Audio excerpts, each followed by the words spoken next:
Orlando, Florida. You're now listening to the OZone Podcast, the voice of Orlando Magic fans. Join us every week for a unique fan perspective on all of the latest Magic news and updates. The show starts now.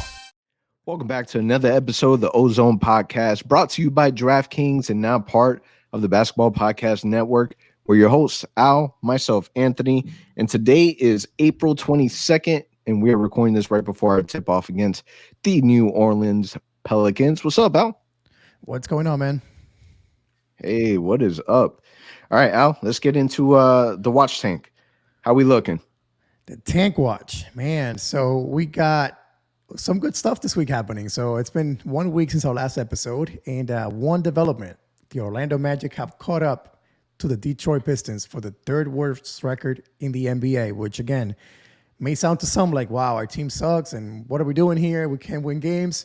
For those of us that want a top draft pick and want to win that lottery, hopefully, the Magic are now tied for the third worst record. And the importance of that is we would have 14% odds to get the top pick in the draft, which would be huge.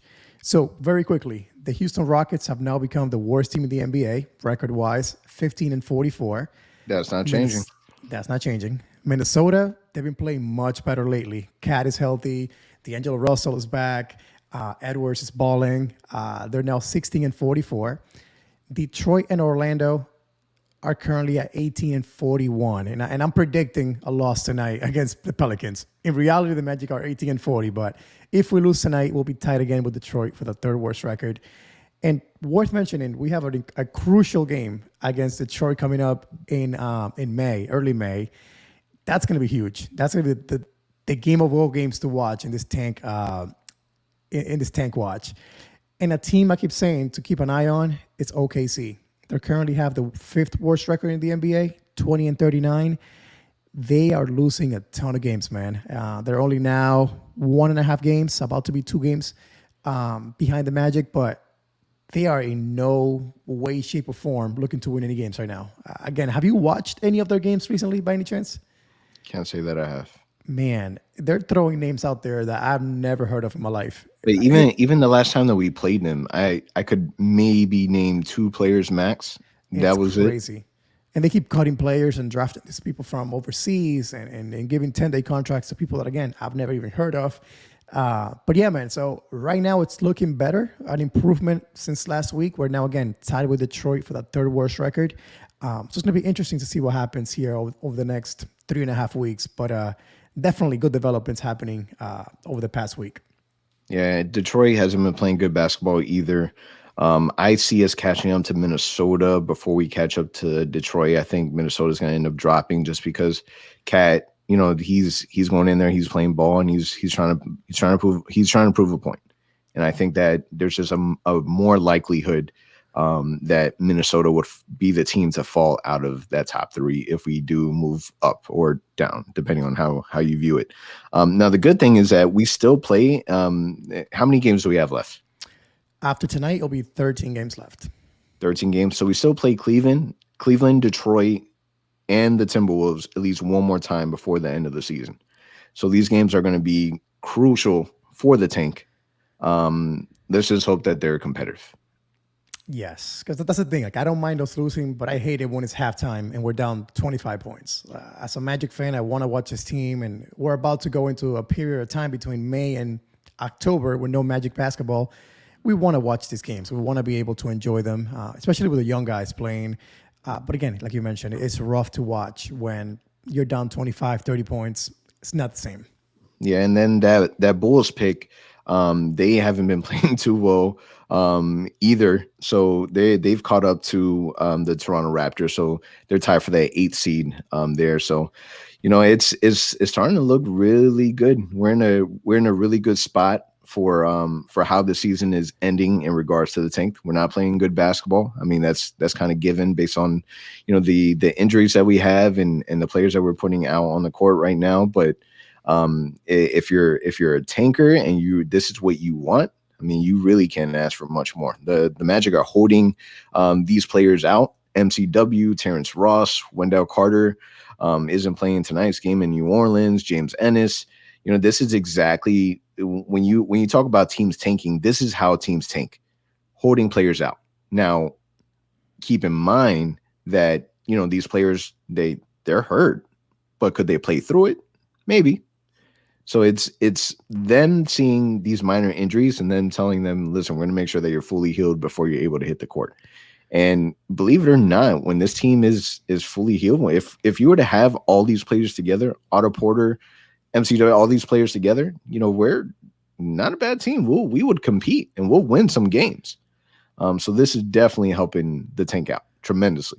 Oh, for sure. And I'll be honest with you, I've been impressed with what the Magic have done over the past week, making those decisions. I know Terrence Ross locked his back, was the official way that he described what happened to him. I know he's moving to a new home, so I don't know if that has anything to do with what's going on. But somebody on Twitter did say that, Terrence Ross, and the injury reason was moving. That's right.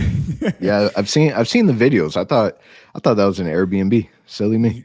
Yeah, so he is moving. But either way, man, I think, like you mentioned, I've been shocked that the Magic made the decision because historically, the Magic kind of do it right, especially under this new ownership group. They're like, we're not going to tank. We don't believe in tanking. We're going to just play the games and let it be. I think they finally learned their lesson, man. Like, hey, if we have a way to give ourselves the best chance possible in this draft with this many talented players in the top 5, top 4, you got to go for it. And I, again, as a Magic fan, I appreciate it because this is our year, man. I don't know about you, but if you would have asked me last year or 2 years ago, the Magic were going to be in the running to land Cunningham or Jalen Green in this draft or whoever else in the top 5, I would have been like, no, the Magic are too good. We're playing for a playoff spot. We're not going to be close to it unless we package, a Vooch and AG and picks for that top pick or whatever it may be. But man, here we are. We're about to make this a reality, hopefully, here over the next 2 months. Yeah, the front office, they're doing it the right way. Because, again, it's not the coaches and the players that are tanking. It's the front office. And we take a look at how many drafts have we been in where we were this close to drafting that guy. This close. And if we would have lost that one extra game that we shouldn't have won, that we did win at the end of the season, the franchise could have looked completely different. So the fact that, again, the front office has this type of mindset and they put us in a position to be able to have this opportunity, because at the end of the day, that's all you can really control. This is a draft lottery and anything could happen.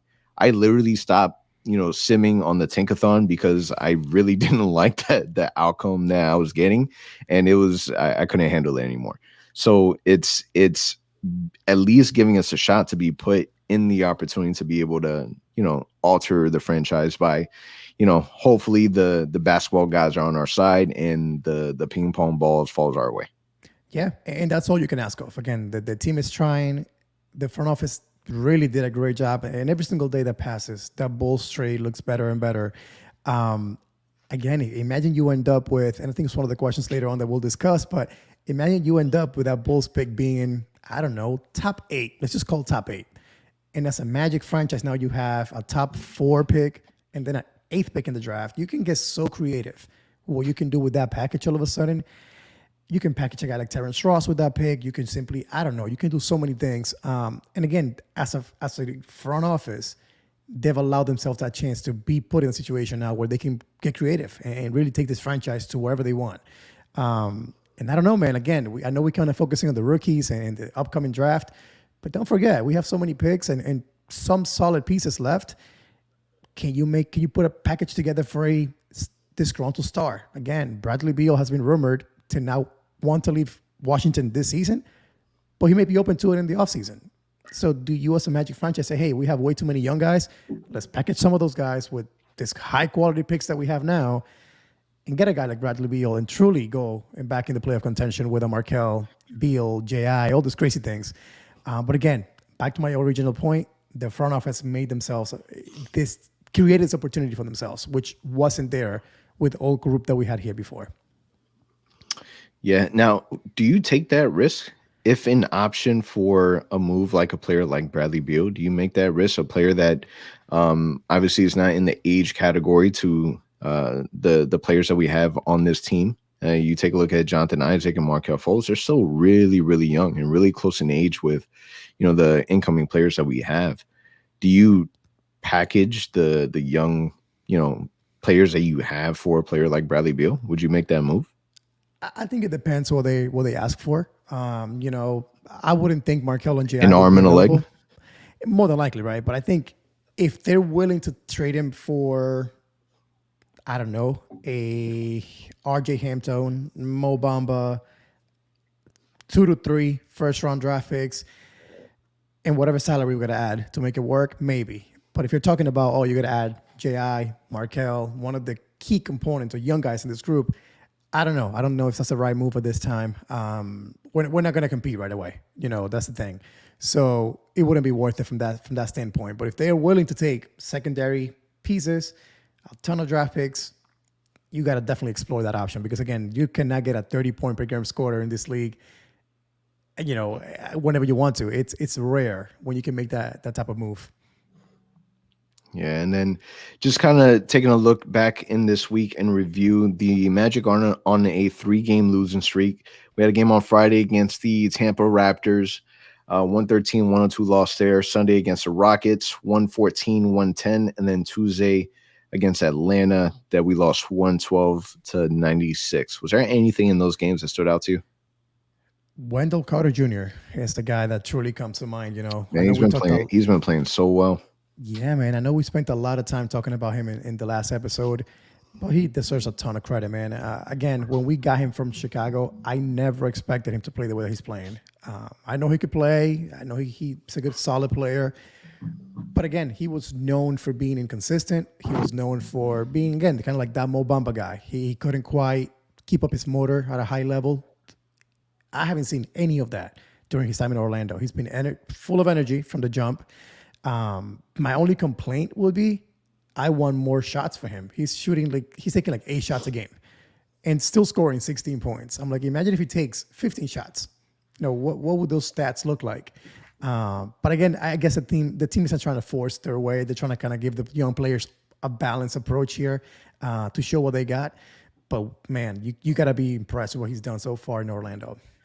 Yeah, and Cole Anthony's starting to look way more comfortable also on the floor. I think that when you take a look at the prospects that we have now, great, we only have 13 games left.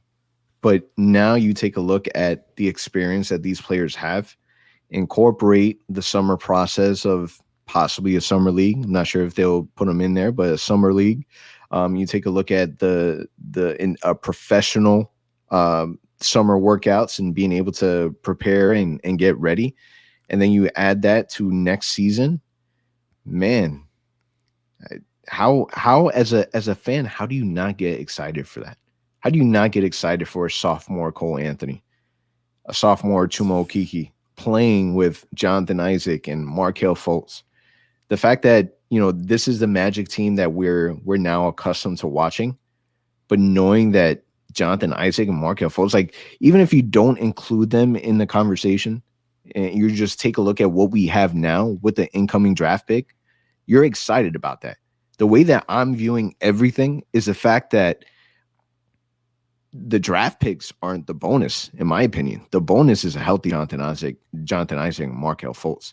And those 2 players in the lineup, those 2 players on the court, massive difference makers, massive. And they make everyone around them better. Defensively, the way that Markelle Fultz is able to get his team involved and push the pace, we're already pushing the basketball so well. We're already running up and down. Can you imagine Markelle Fultz and RJ Hampton at the same time running down the floor? The team's going to be really, really fun to watch. And I'm excited that, at least we get to end the season really strong with Cole Anthony and Chuma Okeke and them able to be on the court and play basketball and get conditioned to the NBA game. All I can ask for is health for those 2 as the season kind of ends here, that they can actually end the season playing basketball, getting significant minutes, good experience. Because like you mentioned, we all forget these guys did not get a full training camp. They did not get to go to summer league. Nope. In the case of Chuma Okeke, he was all in the G League all last season. Like you mentioned, starting May 17th, I think the season ends May 16th. But from the 17th of May all the way to whenever training camp starts, these dudes are going to be in the gym. They're going to be training for next year, really with that true off season kind of kicking in. And like you mentioned, I know we're paying a ton of attention to the draft because, of course, it's a huge thing. It could change our franchise forever, or at least the near future here. When you consider, like you mentioned, Markelle Fultz, J.I. being added to this team, even as it is right now, if you just had a healthy team right now, the Magic wouldn't be bad. They would actually be competing for a lower seed in the East. I really believe that. A 10th seed, whatever it may be, for the play-in tournament. Now you add a healthy Markelle, J.I., a top draft pick, potentially two of them. My goodness, like, again, as a fan, you got to be excited. It's not going to be boring basketball anymore where Vooch is going to dribble and stay in the post for a while and the pick and pop with Fournier and Vooch. It's going to be up and down, fun, modern basketball that we'll see next season. And I'm excited for that, man, because, again, at this particular time, we haven't watched that as an Orlando Magic fan in so many years. We've been stuck watching, again, slow-mo basketball because, again, that's our best player. Couldn't keep up with the pace. And we saw glimpses of it with Markelle running the point. Whenever he wants to, he just goes, and it's fun to watch. So like you mentioned, when you consider what next year may look like, consider the fact that we're getting 3 top-tier players truly being added to this team, not just 1 in the draft pick. And then you take a look, and something else to consider, right, is, okay, great, the draft picks, Jonathan Isaac, Markelle Fultz, we get all these players finally on the court. But let's think more in the future. 5 years from now. 5 years from now, these players are still going to be young. They're going to be in their prime, 25 to 27 years old, around there. At that point, let's take a look at how the East looks like now. Kevin Durant will be 37 years old. 37. Crazy. So we're not even worried about the Brooklyn Nets at that point. Yeah, is Giannis still in Milwaukee? The landscape of the East is so unbalanced in a way that it's not set up for long-term success with the teams that are up there right now, that the Magic have a really good shot future-wise if they stay on the course and we're projected, or we play to the level of our projection, and we're going to be all right 5 years from now. I'm not saying it's going to take that long, but you take a look at, how the development may be until we get to that point. We ain't looking that bad. So you're telling me that Alex Martins was right? 2030 is when we'll be good again. No, but according to him, that's another 9 years. No, that's not going to happen. On a serious note, though, I didn't think of that when it came to our front office making the decision to blow it up. But it's true, man. The East, at this particular moment, you have 3-4 teams that are solid. You have Milwaukee, Brooklyn, Philly, and Boston. That's kind of those 4 teams that are kind of loaded and ready to compete. No matter what the heck we did with our previous roster, we were not going to compete with those teams. Let's be realistic. So like you mentioned, I think if we're hitting that reset and building from the ground up again with this amount of youth that we now have, hey, you never know. Again, we can still compete for a bottom seed in the East. But once that peak comes and that next level to these players comes, I think that's when you will see Orlando have incredible depth, hopefully, with this young talent that they have now, but also, again, have the potential to be now a true competitor in the East, to make a finals run or to make a conference finals run. Again, it's exciting. And this is why in the trade deadline I kept saying, don't judge the trade today, judge it in a few years from now, in a few months from now.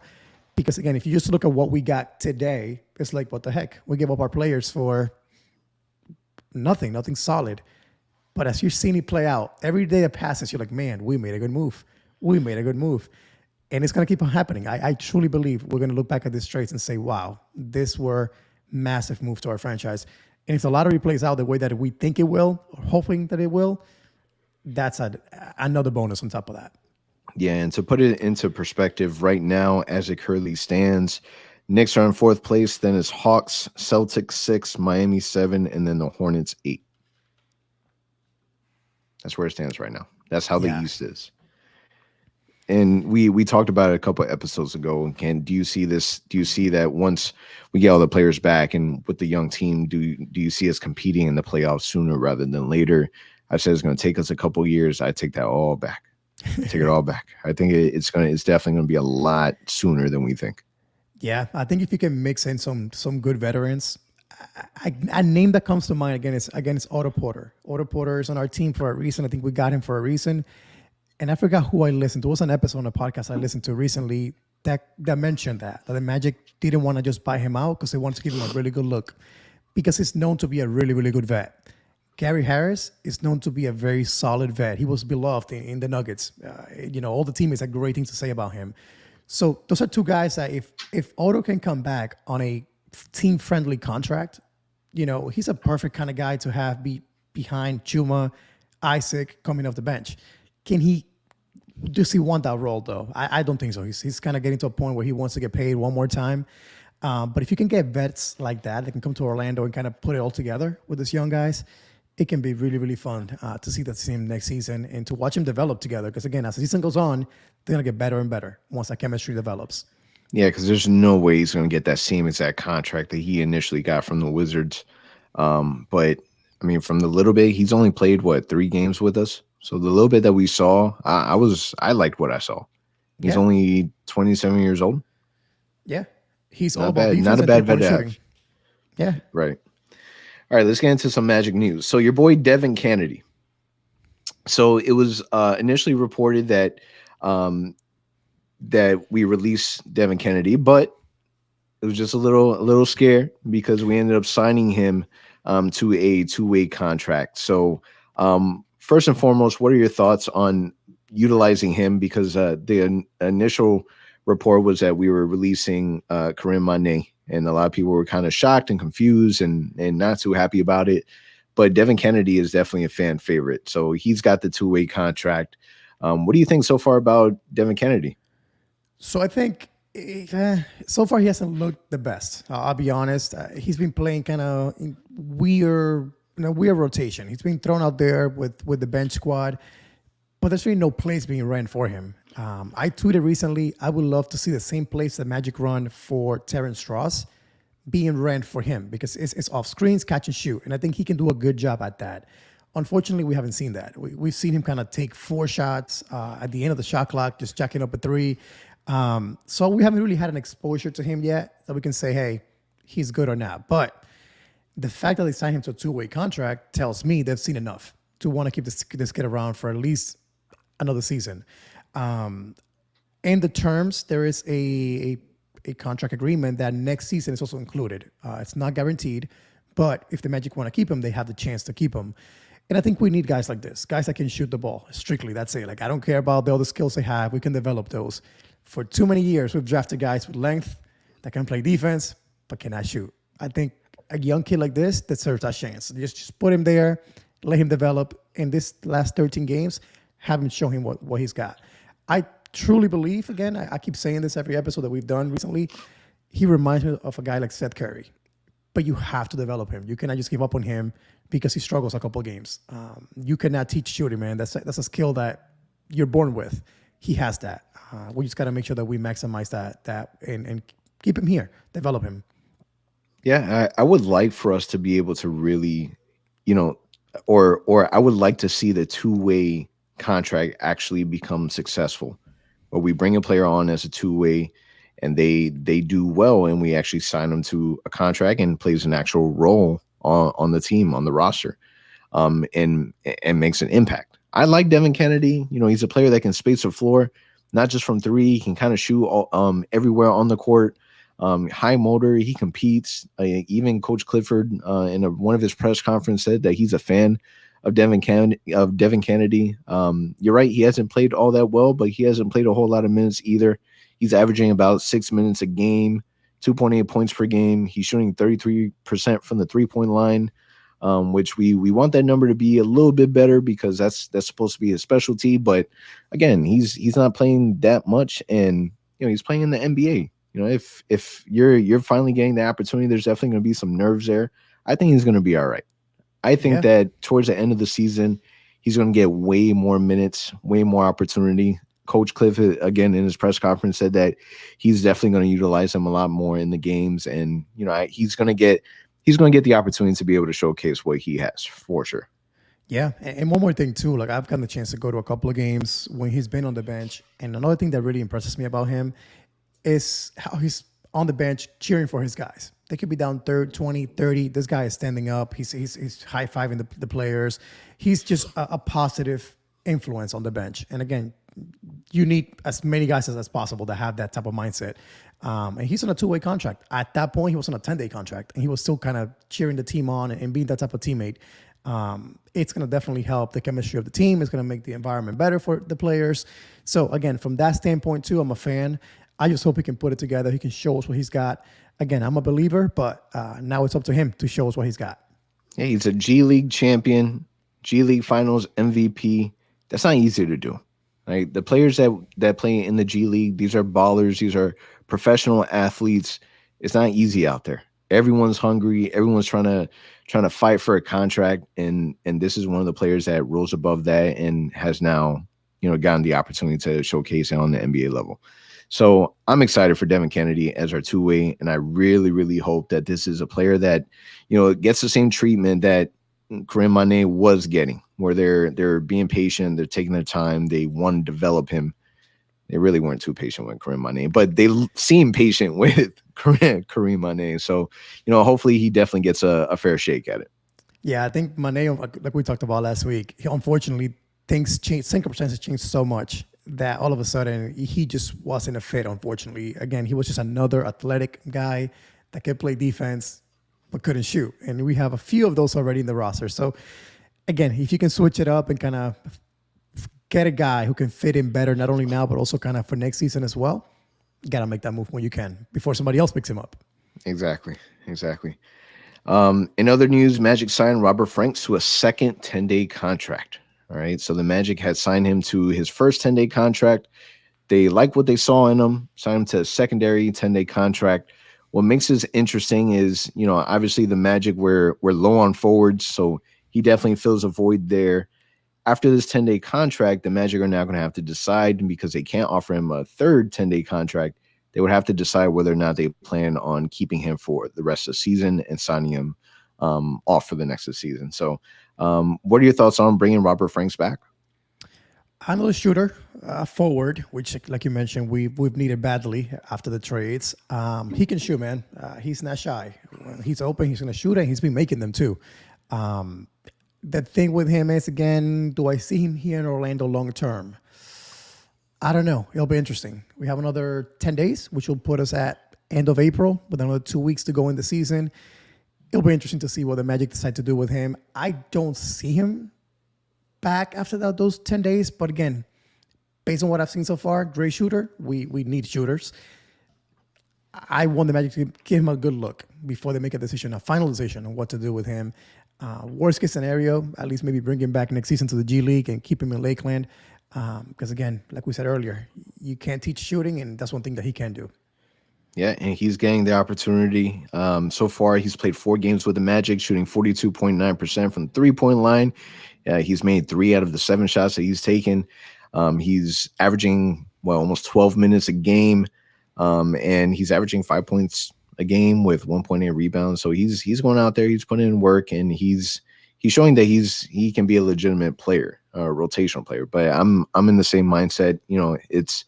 I can't see it passing this season. But he's filling a void that we need, which is in that forward position due to injuries and, the good old tank. Exactly. Again, I wish him the best, but I just don't see him with a long-term fit with our team, unfortunately. But I hope at least this leads to an opportunity where there's another team, or again, back with Lakeland next season. Yes. So the Magic keep, our injuries are still piling up.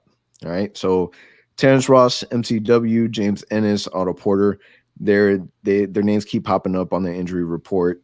Terrence Ross is struggling with that back spasm. MCW has a sprained ankle, James Ennis with a sore calf, and then Otto Porter has been out for a minute with some foot pain. He's only played about 3 games with us. So how do you view this? Yeah, I know we discussed a little bit early on in the podcast, but do we view the injuries as bad as it seems, or are we still in the agreement that this is more because we're towards the end of the season?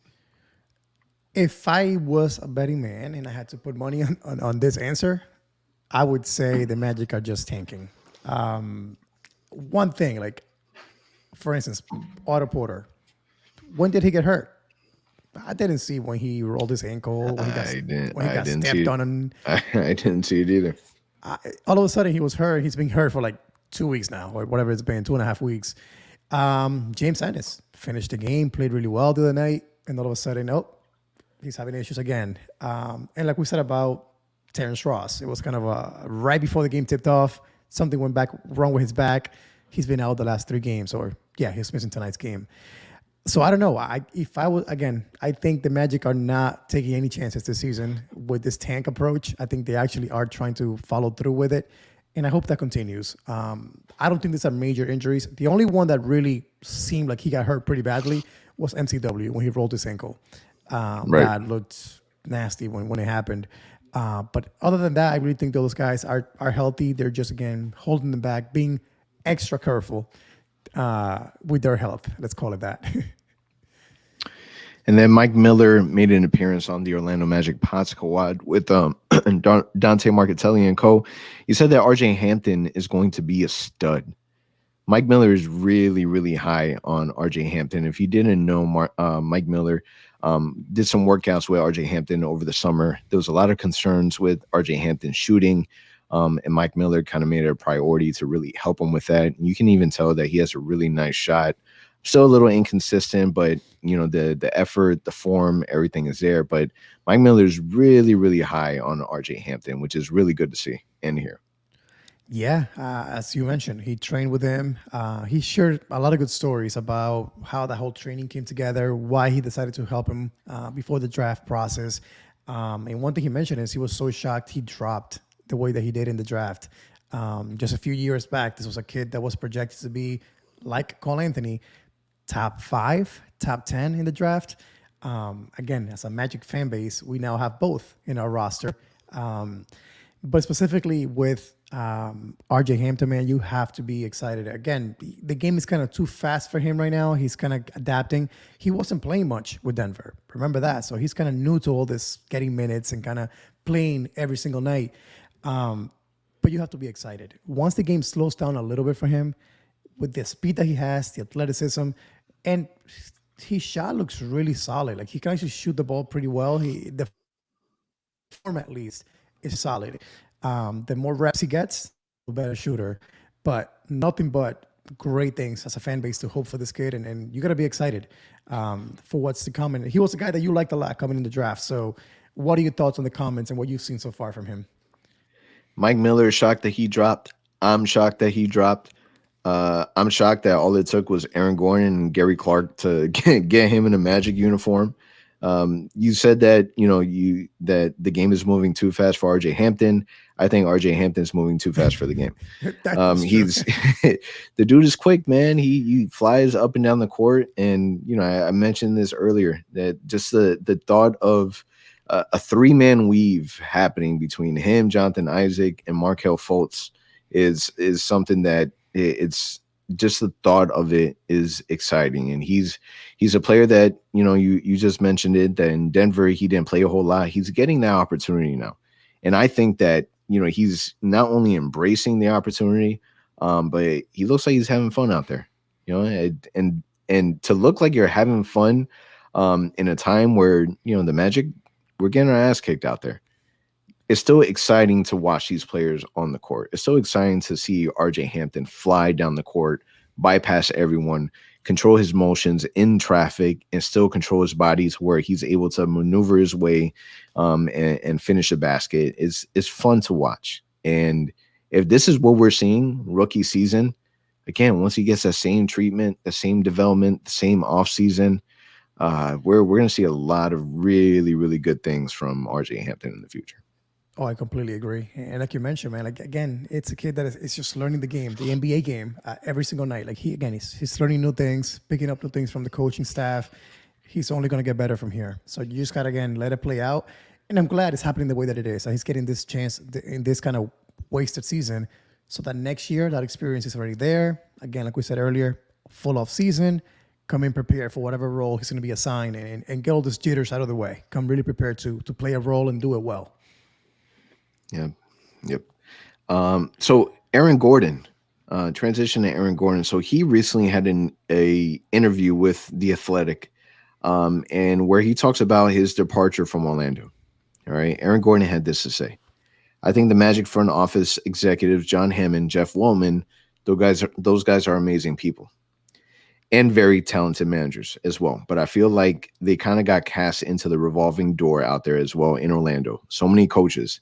It was kind of a different organization after the passing of Mr. Rich DeVos in September of 2019, as well as it just being a lot of uncertainty, an insecure kind of feeling. But I have no doubt in my mind that John and Jeff are going to get the organization back to where it needs to be.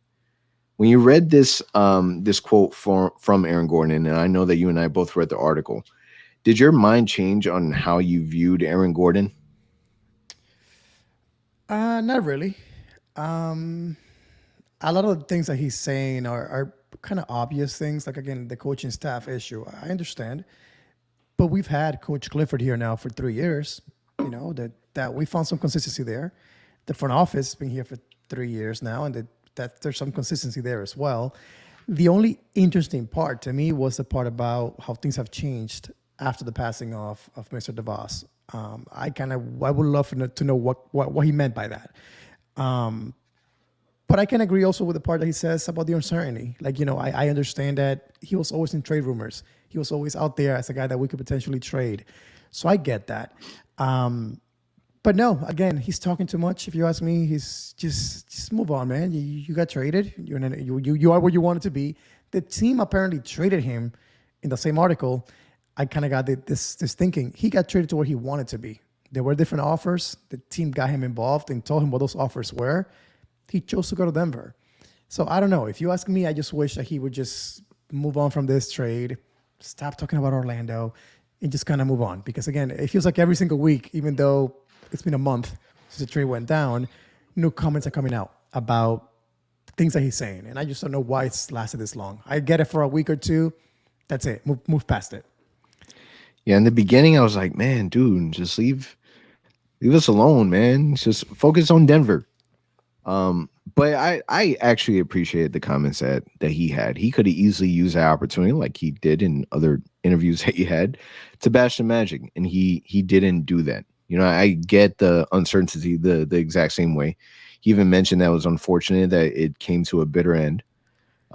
He mentioned that he would have loved to have stayed and played with a healthy Markelle Fultz, healthy Jonathan Isaac, healthy Cole Anthony, Mo Bamba.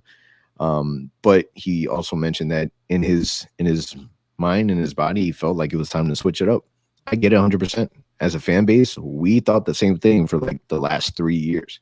Exactly. So I get it 100%. And he's a better fit for Denver. And we've talked about that so many times, that the role that the Magic are asking of him isn't ideal. The same thing with Nikola Vucevic, the same thing with Evan Fournier.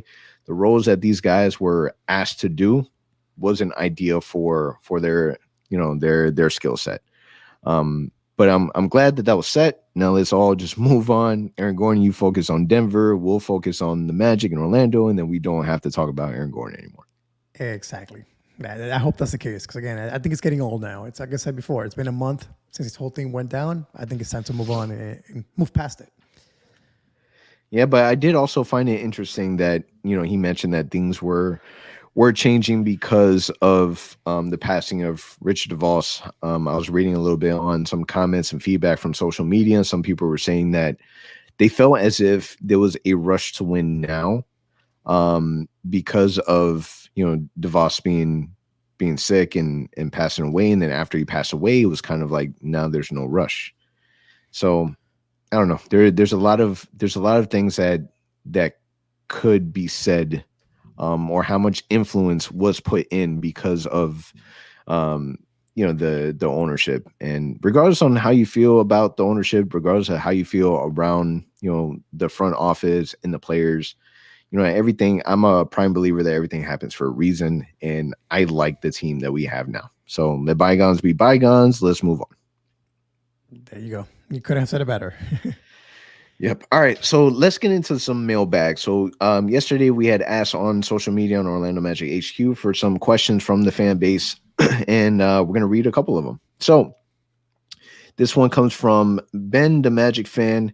on Instagram where he asked, since Wendell Carter Jr. is really evolving here in Orlando, what should we do with Mo Bamba? I think you let the whole situation play out. You got two solid young centers at this moment, two guys that were picked right after Mo Bamba and then right after Wendell Carter back in the 19 draft. You let it play out. Next season for both of them is a contract year. They're going to be wanting to showcase their abilities and go after the big contract in the following offseason. So you let it play out. Again, to never rule out injuries, never rule out things that could go wrong. Unless something crazy happens and the Magic are offered a solid trade for one of these guys, then you make a decision at that point. But if you were to ask me, I'm perfectly happy going into next season with these two guys in our roster, continuing to fight for the starting position and showcase, who do we keep? Who do we want to keep in Orlando long term? As of right now, Wendell Carter's winning that battle. But then again, let's give Mo Bamba the benefit of the doubt and give him a whole season to really kind of get healthy, get past the whole COVID issues and the conditioning issues he's had, and then truly judge it next season, that whole battle of the centers. Yeah, let the best man win. Go at it every single day in games and practices. Like that's the thing that I think people forget, that when we talk about practices, and granted during the season there's not a whole lot of practicing going on, but moving into next season, they got to see each other every day in practice. Exactly. And they're going to go at each other every single day of practice, because both of them should feel and think that starting center position is theirs, and that can only be beneficial for the Magic. You want that guy to say that this is my position, you're not going to take it from me. Right now, I feel like that's Wendell. And I think that Mo Bamba should be pissed off about that. And Mo Bamba should feel like that's his position. He's our lottery pick. He's a player that we've been developing. He's gone through injuries. He's gone through COVID. He's gone through, the conditioning hate from Coach Clifford. He's been kind of looked down upon for a minute. And I think that, you don't move Wendell Carter. You don't move Mo Bamba. The only thing that you do is you decide to make a change if the Magic decide to draft Mobley. But until then, those are your two centers. They're interchangeable, and you let them battle it out.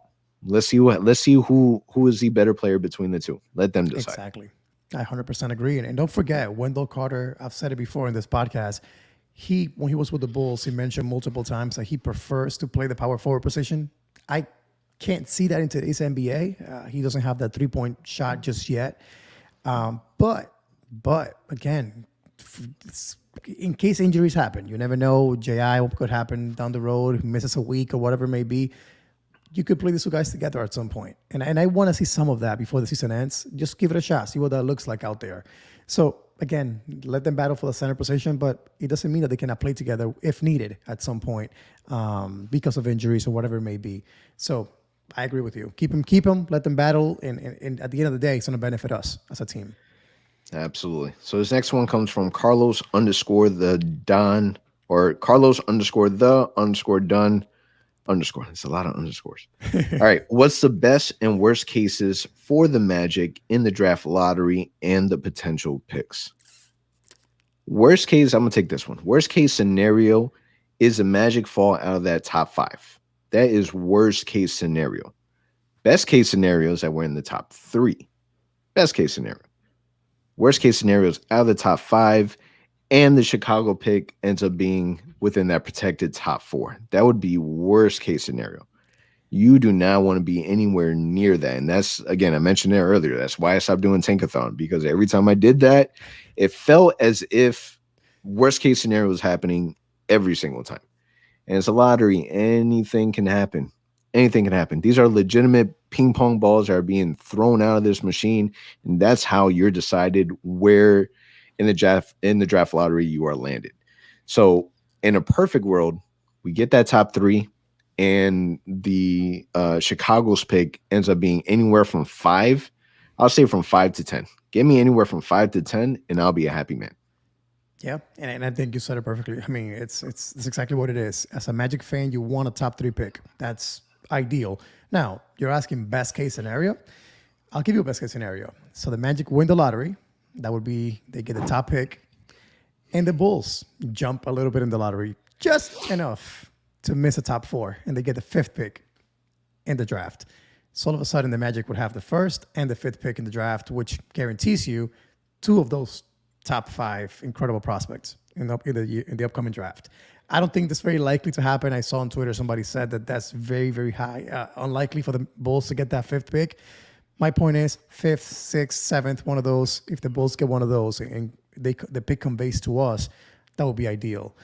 Like you mentioned, worst case would be the Bulls pick ends in that top 4, so we don't get it this year, and then we drop out of the top 5. That would be a very sad night to be a Magic fan for sure if that were to happen.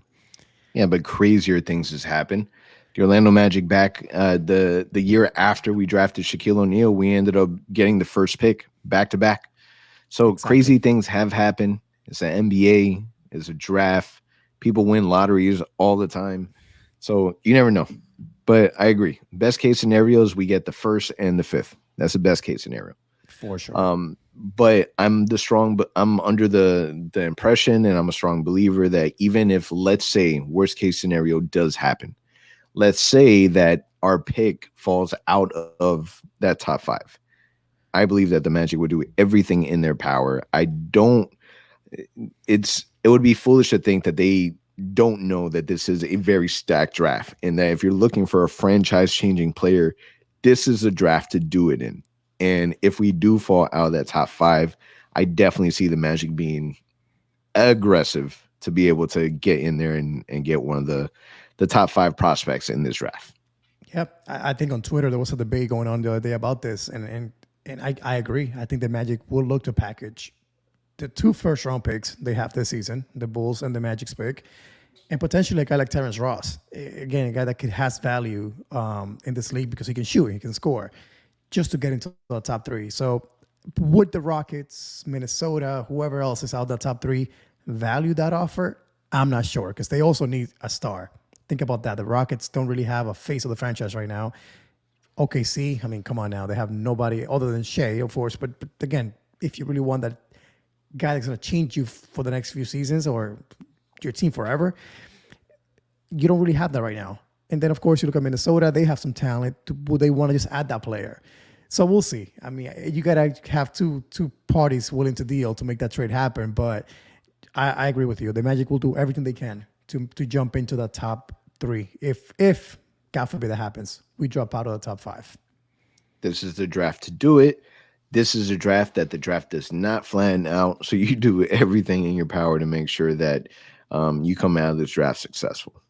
For sure. All right. So this question comes from Dalton M.K. Stewart, where he asks, what's the move if we draft a guard in the draft? Do we trade Markelle? Do we trade Cole Anthony?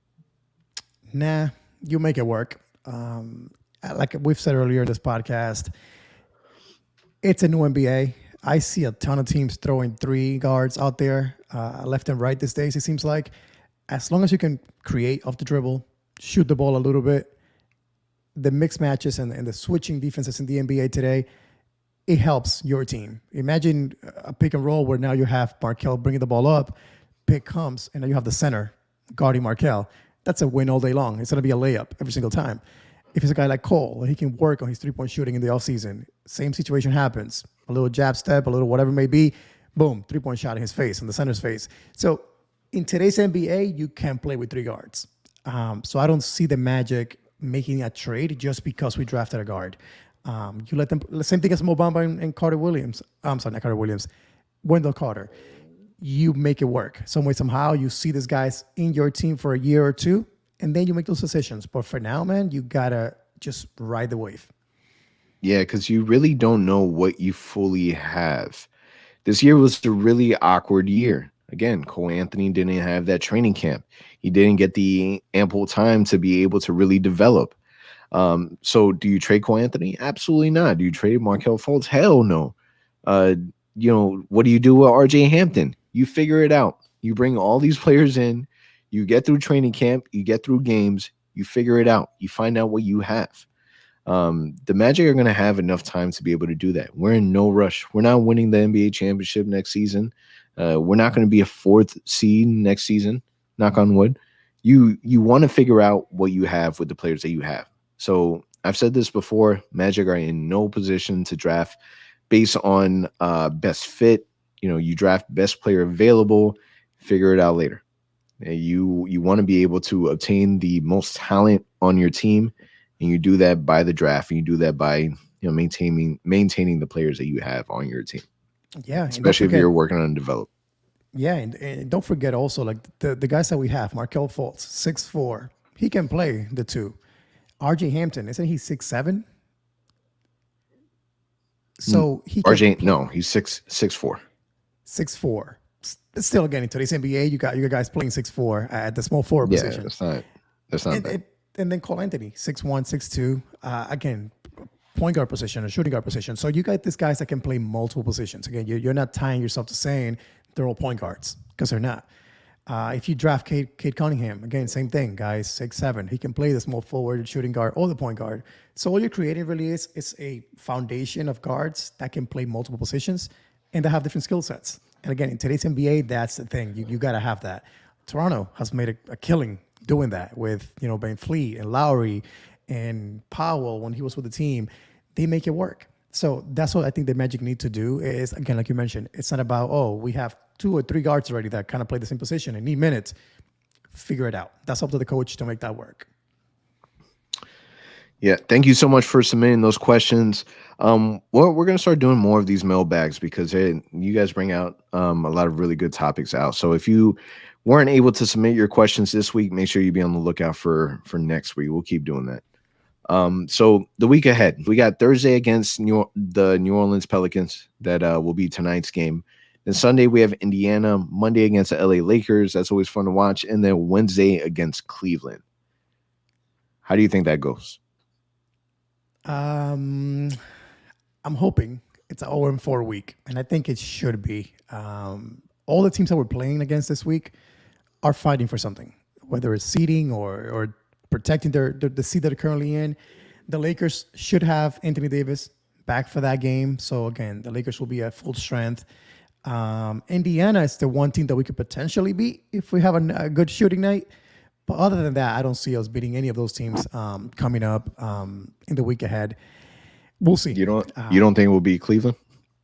I don't know, man. If they have a healthy Kevin Love, if they have the healthy guards out there, Sexton and Garland, I think they got us beat in that game. And I would want the Magic to rest some guys that night. Again, we're 3 games difference in the standings from them. Again, as much wiggle room as possible. If we can be 4 games instead of 3, let's create that and make that happen. Yeah, I'm sticking with the 0-4. Also, I'm speaking into existence. But man, I'll keep saying it. I'm okay with the losing. I just don't want to lose by that much. All right. Exactly. Let's keep it competitive.